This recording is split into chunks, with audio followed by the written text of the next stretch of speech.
lagi kita di ibadah persekutuan Teruna ya hari ini. Walaupun ibadahnya secara online, kiranya tidak mengurangi sukacita adik-adik untuk mendengarkan firman Tuhan. Tidak terasa, minggu ini adalah minggu terakhir kita mengikuti ibadah persekutuan Teruna di tahun 2020. Adik-adik, sebelum kita memulai ibadah kita pada pagi hari ini, Kak Dela undang adik-adik untuk bersaat teduh. Lipat tangannya, kita akan mengambil saat teduh. Saat teduh dimulai. Saat teduh selesai, adik-adik di rumah, Kak Dela undang untuk berdiri. Kita akan menyanyikan lagu Mars Teruna.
Dalam keadaan berdiri, kita akan memuji dan memuliakan nama Tuhan lagi dari Kidung Jemaat 55, baitnya yang pertama, Yesus Memanggil.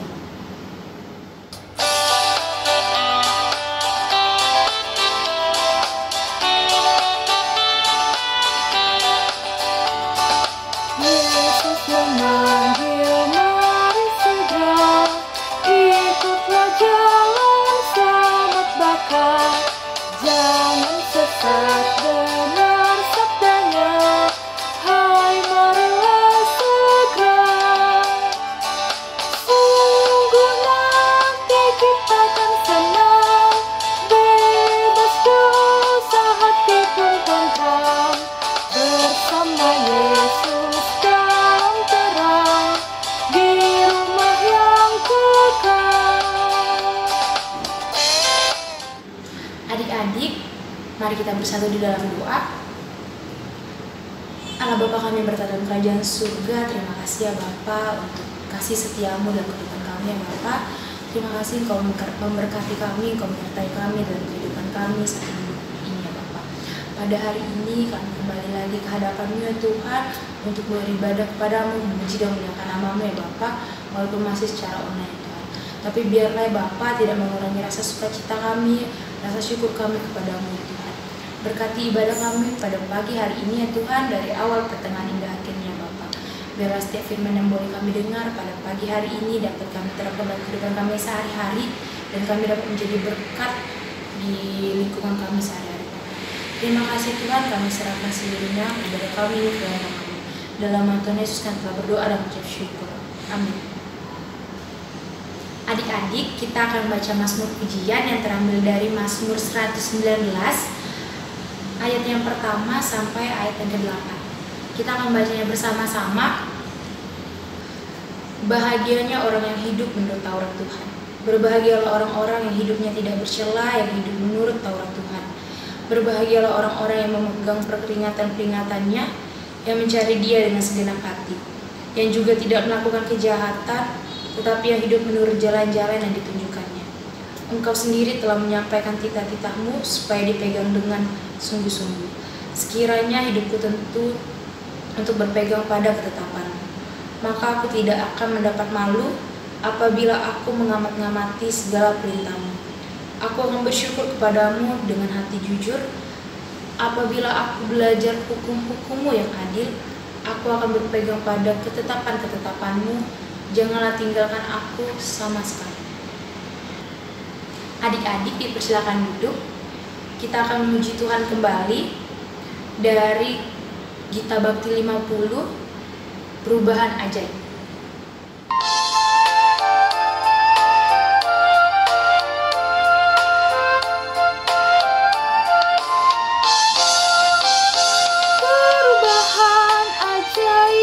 Terjadi padaku ketika kasih Yesus masuk di hatiku. Api Roh-Nya yang kudus murnikan jiwaku, hingga hidupku yang lama kini jadi baru. Hidupku yang sekarang bukan lagi milikku,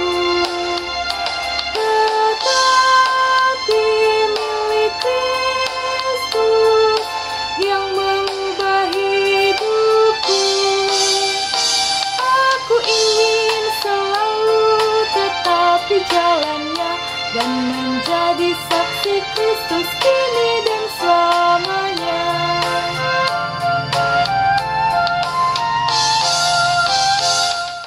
Adik-adik, kita akan mendengarkan firman Tuhan yang akan disampaikan Kak Yoel. Untuk Kak Yoel, dipersilakan.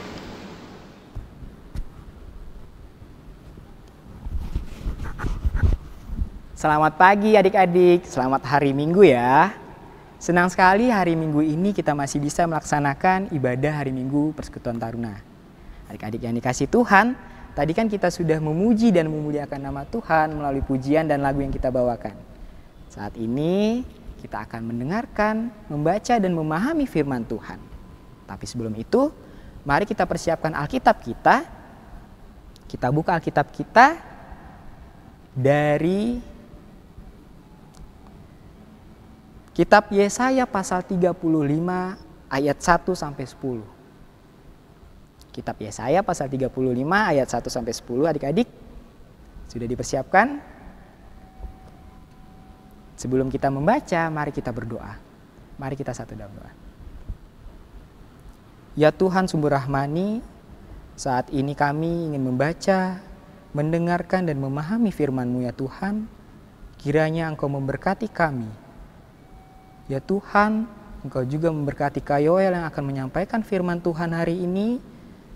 Kiranya apa yang disampaikan dapat bermanfaat dan berguna bagi kehidupan kami, seturut dengan kehendak-Mu ya Bapa. Dalam nama Tuhan Yesus kami berdoa. Amin. Adik-adik yang dikasih Tuhan, mari berdiri. Kita membaca Yesaya pasal 35 ayat 1 sampai 10. Lembaga Alkitab Indonesia memberi judul Keselamatan bagi Umat. Padang gurun dan padang kering akan bergirang. Padang belantara akan bersorak-sorak dan berbunga.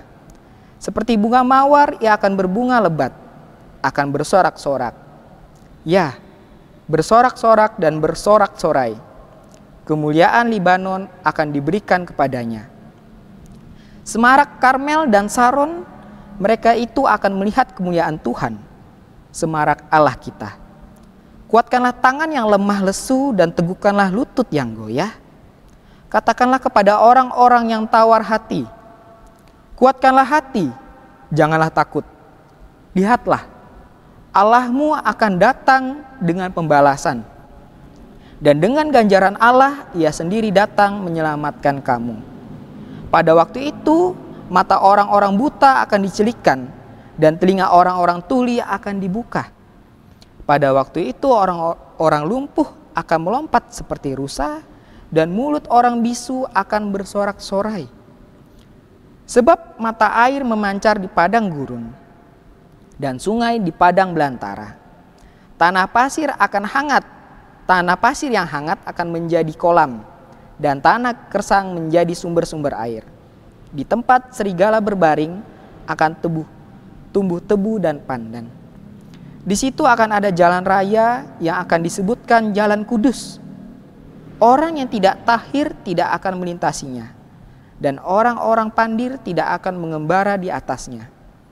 Di situ tidak akan ada singa, binatang buas tidak akan menjalaninya. Dan tidak akan terdapat di sana orang-orang yang diselamatkan akan berjalan di situ. Dan orang-orang yang dibebaskan Tuhan akan pulang dan masuk ke Sion dengan bersorak-sorai. Sedang sukacita abadi meliputi mereka, kegirangan dan sukacita akan memenuhi mereka. Kedukaan dan keluh kesah akan menjauh. Silakan kembali. Berbahagialah setiap kita yang membaca dan merenungkan firman Tuhan serta menjalankan dalam kehidupan kita sehari-hari. Adik-adik yang dikasih Tuhan, kakak punya satu gambar nih. Padang gurun. Nah, adik-adik, kakak mau nanya dulu nih, kira-kira apa sih penilaian adik-adik terhadap gambar padang gurun ini? Coba deh berikan satu kata atau satu kalimat menurut adik-adik. Nah, kalau mungkin kakak tebak-tebak, mungkin ada yang menjawab, panas kak. Padang gurun itu tempat yang panas. Ya benar. Kalau dingin itu kutub utara ya kan. Terus mungkin ada juga yang menjawab, gersang kak. Padang gurun itu gersang banget. Tumbuhan atau tanaman janda bolong mamaku nggak bisa hidup di situ. Iya, karena hanya beberapa tanaman aja ya kan yang bisa hidup di padang gurun. Atau mungkin juga ada yang jawab, kalau aku disuruh pilih tinggal di situ ya kak, aku nggak mau tuh. Kenapa tuh? Karena panas banget kak, susah air lagi. Nah, adik-adik yang dikasih Tuhan, gambar padang gurun ini punya hubungan loh dengan perikop pembacaan kita hari ini. Mari kita masuk ke firman Tuhan. Perikop pembacaan kita hari ini dilatar belakangi penghukuman Tuhan atas umatnya akibat dosa mereka. Umat Allah di Yehuda diibaratkan dengan padang gurun dan padang pasir ini yang tidak ada kehidupan ini, gersang. Adik-adik yang dikasihi Tuhan, mungkin kalau kita ingat-ingat minggu lalu kita belajar bahwa kitab Yesaya pasal 30 menceritakan mengenai umat Allah, umat Tuhan yang ada di Yehuda pada saat itu diberi hukuman oleh Tuhan. Mereka dihukum oleh sebab karena dosa mereka akan tindakan mereka. Mereka melanggar perintah Allah, mereka memberontak kepada Allah, bahkan mereka menyembah berhala-berhala seperti gambar ini. Adik-adik yang dikasihi Tuhan, dosa dan pemberontakan umat kepada Allah telah mengakibatkan penghukuman Tuhan melalui Asyur. Akan tetapi Tuhan yang sangat adil dan kasih itu menyatakan dirinya melalui penghukuman. Allah menghukum bangsa Yehuda akibat dosa mereka, tetapi Allah memberikan kasih dan damai sejahtera melalui pengampunan dan pemulihan kepada umat bagi mereka yang benar-benar mau bertobat. Nah, adik-adik, mungkin kita di rumah pasti pernah dong setidaknya ditegur tuh sama orang tua atau sama keluarga kita. Ditegur karena kita kebanyakan main HP atau main game. Kita banyak main HP, main game, dimarahin tuh kan biasa sama mama sama papa. Nah, adik-adik, mama papa marah itu bukan karena mereka tidak sayang. Justru karena mereka sayang, mereka menegur kita agar kita belajar, agar mata kita itu tidak mudah sakit kalau kita kebanyakan main HP atau main game. Seperti itulah Tuhan. Tuhan mengajar umat Israel, yaitu umatnya yang di Yehuda, agar mereka mau bertobat dan mau berharap kepada Tuhan. Nah, adik-adik yang dikasihi Tuhan, melalui perikop ini juga kita diajak atau diajar mengenai pengharapan umat atas keselamatan dan hidup yang penuh dengan kedamaian dan damai sejahtera. Melalui Nabi Yesaya, umat diajak dan didorong untuk mau menanti dengan penuh semangat akan datangnya juru selamat, yaitu Tuhan yang akan menyelamatkan mereka. Nah, adik-adik bisa lihat pada ayat yang ketiga dan keempat, di situ ada kalimat ajakan Nabi Yehuda yang sedang menyampaikan kepada umat untuk menantikan penggenapan pengharapan akan datangnya bantuan dari Tuhan dengan penuh sukacita dan dengan penuh harapan.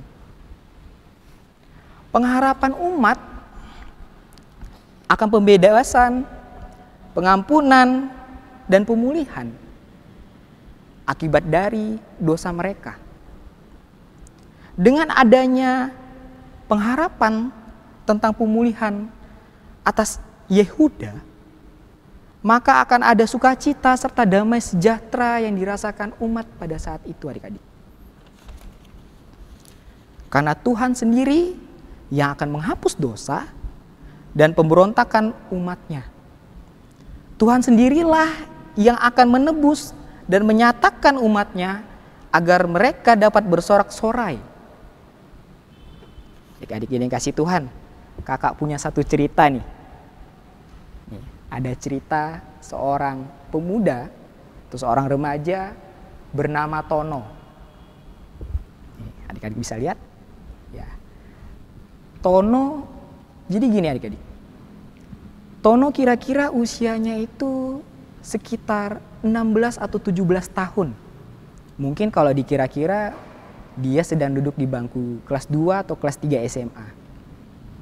Adik-adik yang dikasih Tuhan, Tono ini adalah anak yang rajin. Dia rajin belajar, dia rajin membantu orang tuanya, dan dia rajin membantu sesamanya. Akan tetapi pada suatu hari, Tono mendapati bahwa kedua orang tuanya harus meninggal. Yang mengakibatkan dia harus tinggal bersama pamannya yang satu-satunya yang masih hidup di keluarganya. Tono merasa sedih, tetapi pamannya menghibur dia. Tono, kamu ikut paman aja. Kamu tinggal sama paman, biaya sekolah dan biaya pendidikanmu akan om yang tanggung. Begitu kata pamannya. Adik-adik yang dikasih Tuhan, singkat cerita, Tono ini tumbuh menjadi anak yang rajin dan berprestasi di sekolahnya. Maka pada saat itu ada seorang donatur datang ke sekolahnya dan menanyakan kepada gurunya, kira-kira siapa anak yang berprestasi di sekolah ini? Gurunya menjawab, ada seorang pemuda bernama Tono. Kemudian Tono dijumpai dengan donatur itu, mereka berbincang-bincang mengenai masa depan Tono. Tono ditanyai mengenai karirnya ke depan, pendidikannya ke depan. Karena donatur itu tahu bahwa Tono ini adalah anak yang rajin, anak yang pintar, dan suka membantu orang lain, maka donatur itu bersedia membayar biaya kuliah Tono, yang dimana nanti Tono itu pengen jadi dokter, adik-adik. Jadi dia bakalan kuliah dokter, tapi karena tidak punya uang, si donatur itulah yang akan membayarkannya. Nah, adik-adik yang dikasih Tuhan, lambat laun pada suatu hari omnya jatuh sakit. Om yang satu-satunya menjaga, yang selama ini membantu Tono dalam membiayai sekolahnya, jatuh sakit. Dan Tono merasa frustasi pada saat itu, adik-adik. Karena tidak ada lagi keluarganya yang dapat membantu dia. Maka saat itu Tono berinisiatif, dia meminta pertolongan kepada temannya. Dia datang kepada temannya, dia tanya, "Hey bro, aku lagi dalam masalah nih. Omku satu-satunya yang membiayai kehidupanku sedang sakit. Bahkan sekarang aku tidak punya uang untuk membeli obat dan merawat pamanku satu-satunya." Kemudian temannya menjawab nih, "Tono, lu butuh duit kan? Mending ikut kita aja yuk," kata temannya. Kemudian Tono bertanya, "Ikut kemana?"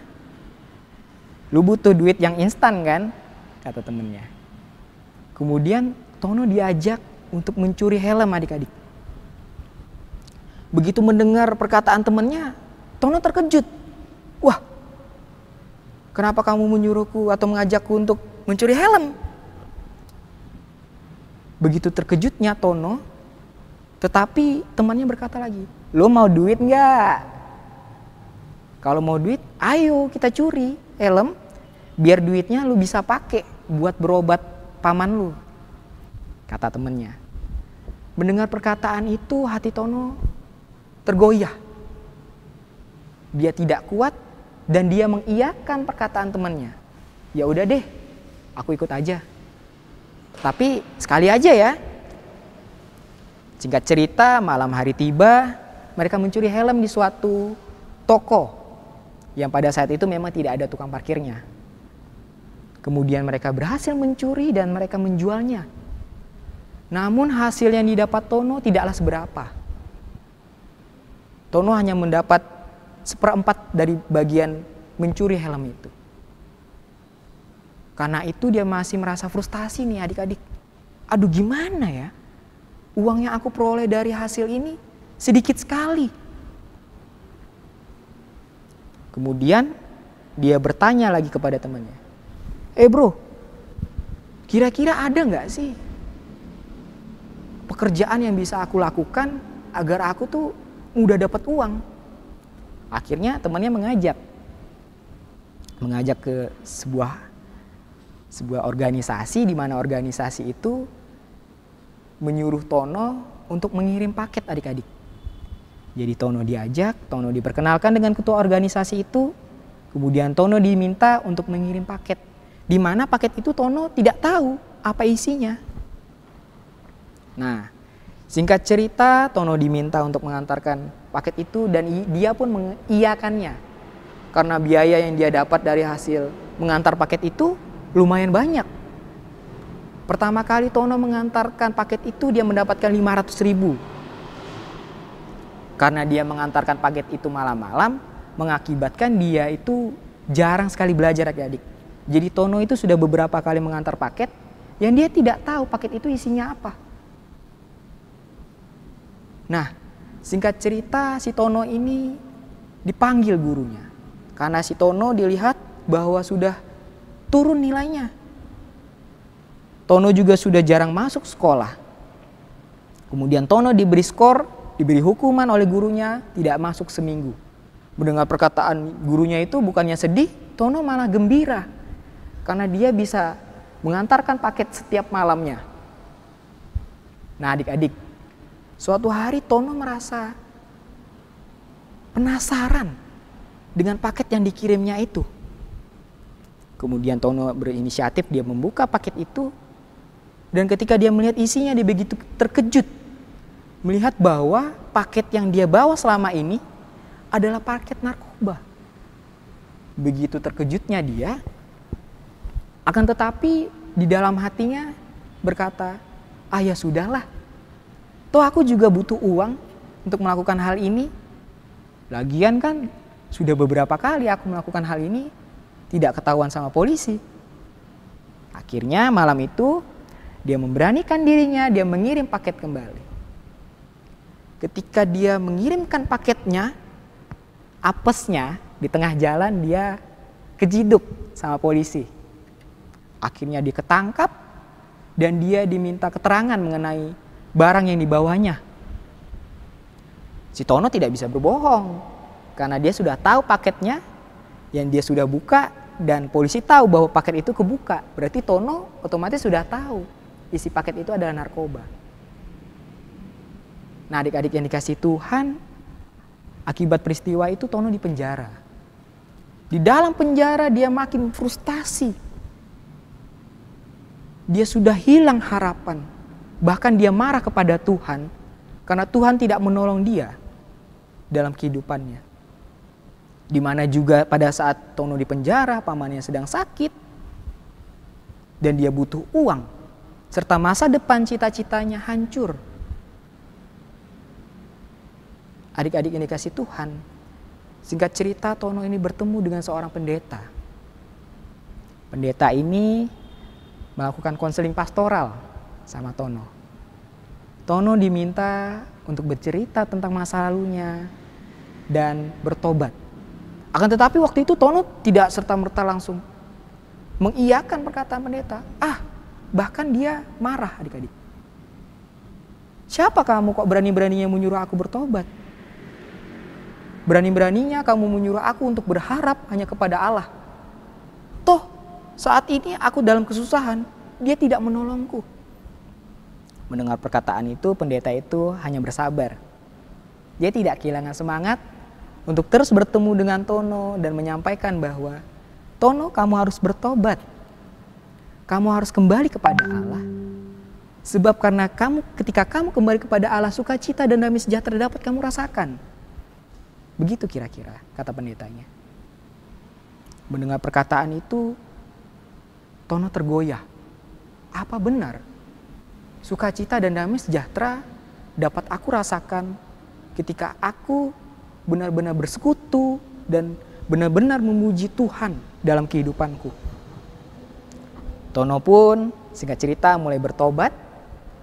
Dia mulai menjalankan setiap perintah apa yang dikatakan pendetanya, untuk rajin berdoa, untuk rajin membaca Alkitab kembali.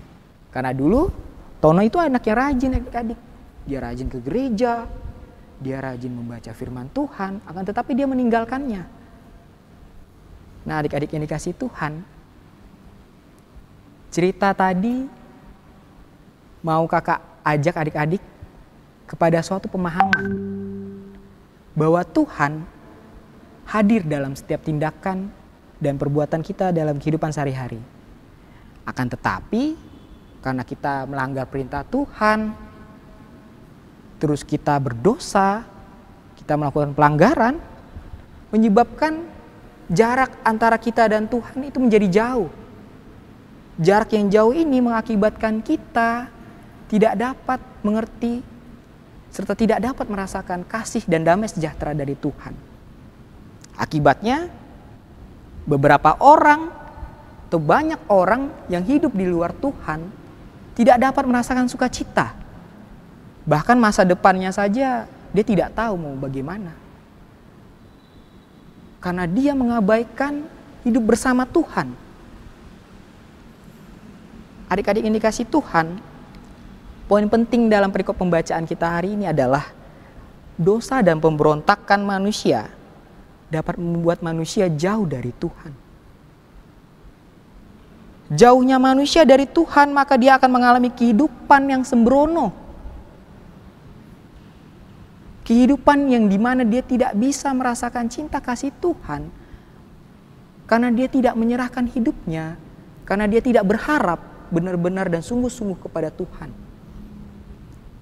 Maka itu adik-adik yang dikasih Tuhan, sebagai umat Tuhan, kita harus berharap dan menyerahkan hidup kita sepenuhnya kepada Tuhan. Meskipun di tengah dunia ini pergumulan, permasalahan tetap ada, tetapi percayalah bahwa melalui Tuhan Yesus Kristus, cinta kasih dan damai sejahtera dapat kita rasakan. Amin. Adik-adik, untuk merespon firman Tuhan yang sudah kita dengar dari yang Kak Yoyang sampaikan, kita akan muji muliakan nama Tuhan lagi dari Gita Bakti 69, Kumulai dari diri sendiri.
Yang benar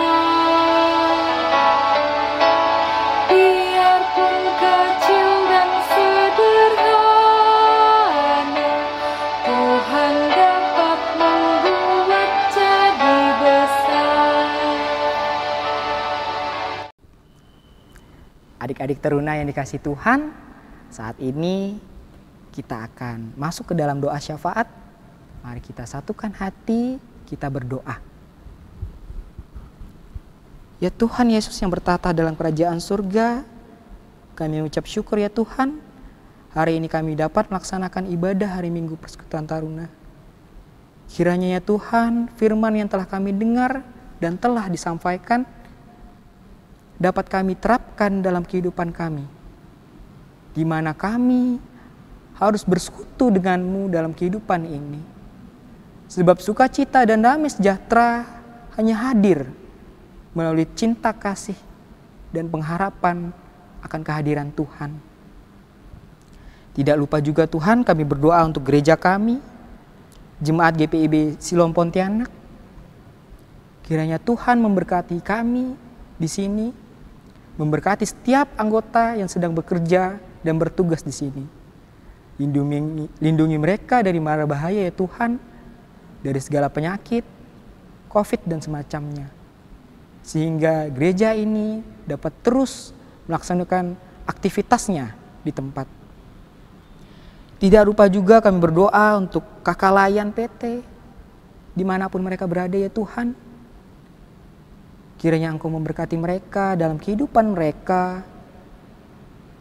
Engkau menjamah mereka. Dan Engkau mau menegur mereka ketika mereka melakukan kesalahan. Ya Tuhan, kiranya Engkau menjadikan kakak layan PT Teruna GPIB Siloam Pontianak menjadi alat saluran berkat-Mu. Tidak lupa juga kami berdoa untuk orang tua kami ya Tuhan. Orang tua kami yang saat ini sedang bekerja, sedang membiayai kehidupan kami. Kiranya Tuhan dalam kondisi pandemi COVID-19 ini Engkau lindungi mereka, Engkau jaga mereka, sehingga mereka tetap aman dan mereka tetap senantiasa memuji dan memuliakan nama-Mu ya Tuhan. Kami berdoa juga Tuhan untuk ujian sekolah yang mungkin beberapa adik-adik saat ini sedang laksanakan. Engkau berkati mereka, Engkau tuntun mereka dalam pelajaran mereka, sehingga mereka dapat meraih hasil maksimal seturut dengan pembelajaran yang telah mereka lakukan. Ya Tuhan, inilah doa dan permohonan kami yang kami hantarkan dalam nama anak-Mu, Tuhan Yesus Kristus, yang telah mengajar kami berdoa. Bapa kami yang di surga, dikuduskanlah nama-Mu, datanglah kerajaan-Mu, jadilah kehendak-Mu di bumi seperti di surga. Berikanlah kami pada hari ini makanan kami yang cukupnya, dan ampunilah kami atas kesalahan kami, seperti kami juga telah mengampuni orang yang bersalah kepada kami, dan janganlah membawa kami ke dalam percobaan, tetapi lepaskanlah kami dari yang pada yang jahat. Karena Engkaulah yang empunya kerajaan dan kuasa dan kemuliaan sampai selama-lamanya. Amin. Adik-adik, kita akan mengucap syukur kepada Tuhan dengan memberikan persembahan sambil mengingat nats Alkitab yang terambil dari 1 Tawarik 16 ayatnya yang ke-29 yang menyatakan, berilah kepada Tuhan kemuliaan namanya, bawalah persembahan dan masuklah menghadap Dia. Sujudlah menyembah kepada Tuhan dengan berhiasan kekudusan. Sambil memberikan persembahan, kita akan memuji Tuhan dari pelengkap Kidung Jemaat 147 bait yang pertama dan ketiga, Tabu Gendang.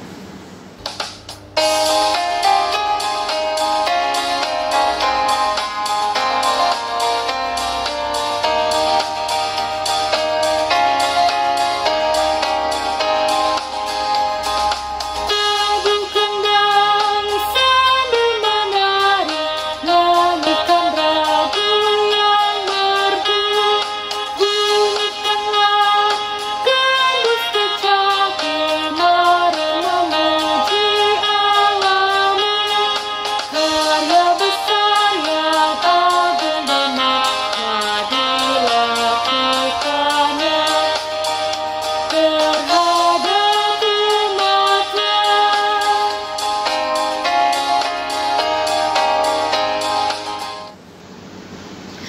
Setelah berdoa untuk persembahan yang kita sudah berikan, adik-adik silakan berdiri. Mari kita bersatu dalam doa. Tuhan Yesus yang baik, terima kasih Tuhan untuk setiap kebaikan dalam kehidupan kami ya Bapa. Terima kasih untuk firman yang boleh kami dengar pada pagi hari ini ya Bapa. Biarlah setiap firman yang kami dengar boleh kami terapkan dalam kehidupan kami sehari-hari ya Tuhan. Kami juga ingin berdoa Tuhan untuk persembahan yang boleh kami berikan ya Bapa. Biarlah persembahan ini dapat berguna hanya untuk memuji dan memuliakan nama-Mu ya Tuhan, untuk membesarkan kerajaan-Mu ya Bapa. Tuhan berkati adik-adik yang dapat memberi persembahan pada pagi hari ini ya Tuhan, walaupun dalam keadaan ibadah online ya Tuhan, tapi biar tidak mengurangi sukacita kami. Tuhan, kami serahkan persembahan ini hanya ke dalam nama-Mu. Terima kasih Tuhan, dalam nama Tuhan Yesus kami telah berdoa. Haleluya. Amin. Untuk warta PT yang pertama, kami mengucapkan terima kasih untuk Kak Yoel yang boleh menjadi pelayan firman pada pagi hari ini. Kiranya firman yang telah disampaikan Kak Yoel bisa menjadi berkat untuk adik-adik di rumah. Yang kedua, pada minggu hari ini adalah ibadah hari Minggu Persekutuan Teruna terakhir kita di tahun 2020. Dan kita akan kembali lagi bertemu di ibadah Persekutuan Teruna di tahun depan. Yang ketiga, nanti akan ada ibadah Natal Persekutuan Teruna. Nanti adik-adik bisa menyimak dari grup WhatsApp. Bagi adik-adik yang belum masuk ke grup WhatsApp, bisa hubungin kakak layannya atau bisa cek di IG PT-nya ya, PT Siloam PTK. Yang keempat, tetap jaga kesehatan adik-adik, tetap pakai masker, tetap cuci tangan, tetap mengikuti protokol kesehatan. Dan yang kelima, selamat ulang tahun untuk adik-adik yang berulang tahun di bulan Desember. Kiranya sukacita, kiranya terus diberkati juga di dalam pendidikannya dan menjadi anak yang baik, takut akan Tuhan dan selalu diberkati. Selamat ulang tahun, kiranya Tuhan Yesus memberkati.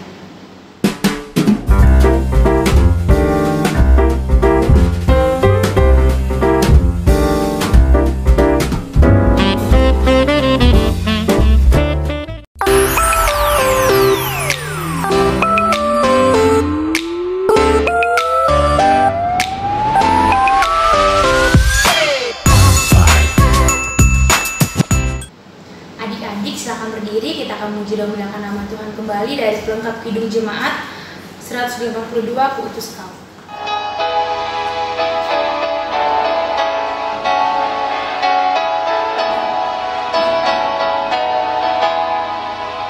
Ku utus kau mengabdi tanpa pamrih, berkarya terus dengan hati teguh, meski dihina dan menanggung duka.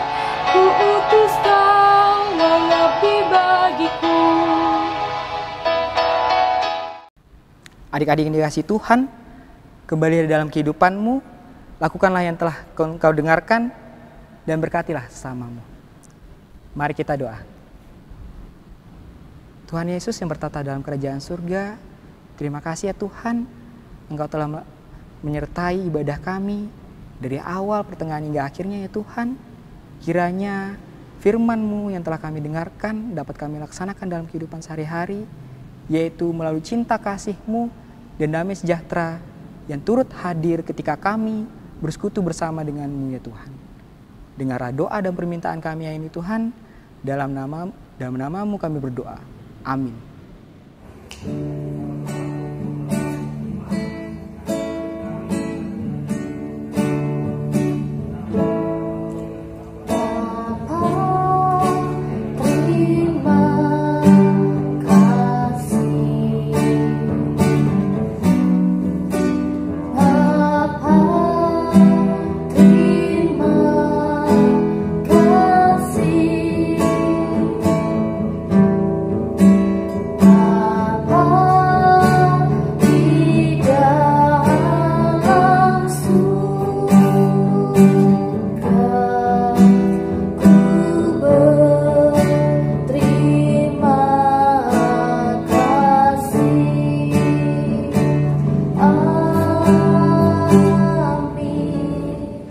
Adik-adik, ibadah kita pada pagi hari ini sudah selesai. Sampai ketemu lagi di ibadah selanjutnya. Tuhan Yesus memberkati.